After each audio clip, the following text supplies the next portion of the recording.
नमो बुद्धाय दोस्तों। आपने पिछले वीडियो में भगवान बुद्ध के विचारों को जाना और उनको समझा। उसी क्रम में मैं आज नया वीडियो लेकर के आया हूँ। भगवान बुद्ध ने कर्म को समझाया है और धम्म को समझाया है, वो क्या होता है, किस तरह से इंसान को अपने जीवन में चलना चाहिए और इन सब बातों को प्राप्त करने के लिए हमें क्या प्रयत्न करने चाहिए अपने जीवन में। तो दोस्तों बने रहिए मेरे वीडियो में, वीडियो के अंत तक। और अगर वीडियो अच्छा लगे तो लाइक कीजिए, चैनल को सब्सक्राइब कीजिए। दोस्तों वीडियो शुरू करता हूँ। बुद्ध धम्म का जीवन मार्ग क्या है? बुद्ध का धम्म मन, वाणी व शरीर से अच्छे कर्म करना, कुशल कर्म और अकुशल कर्म। अकुशल कर्मों को पाप कर्म भी कहते हैं। भगवान बुद्ध ने बहुत ही कम शब्दों में सहज सरल ढंग से बताया है कि धम्म क्या है। मन, वाणी और शरीर से कुशल अच्छे कर्मों को करना, अकुशल बुरे कर्मों को नहीं करना, पाप कर्म नहीं करना, यही सब बुद्ध की शिक्षाएं हैं। यही धम्म है, यही सुख शांति के जीवन का मार्ग है।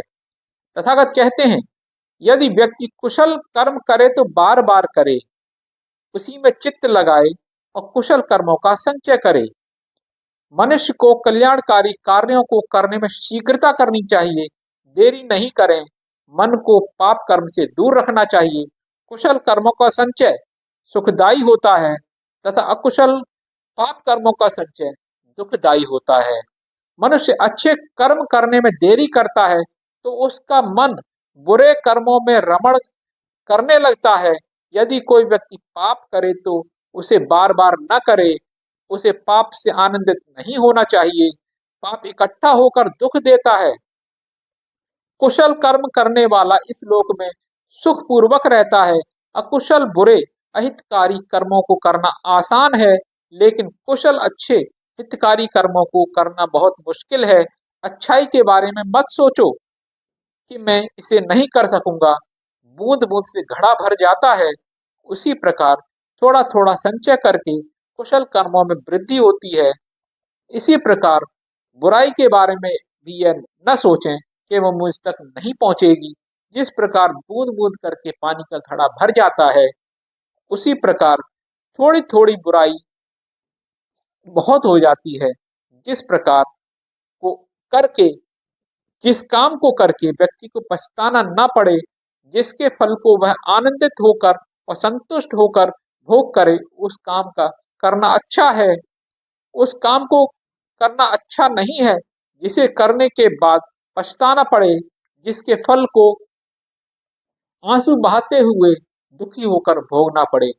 एक अच्छे व्यक्ति को बुरे दिन देखने पड़ जाते हैं जब तक उसके कुशल कर्मों का फल नहीं मिलता है, लेकिन जब उसे अपने कुशल कर्मों का फल मिलना आरंभ होता है तो वह अच्छा व्यक्ति अच्छे दिन देखता है। शील सदाचार की सुगंध सर्वोत्तम है। चंदन, कमल, जूही, चमेली की सुगंध कुछ ही दूर तक बहती है, हवा की उल्टी दिशा में नहीं बहती है। किंतु सील की सुगंध, सज्जनों की सुगंध दूर दूर तक हवा में उल्टी दिशा में भी बहती है। कामुकता से भय पैदा होता है, दुख पैदा होता है।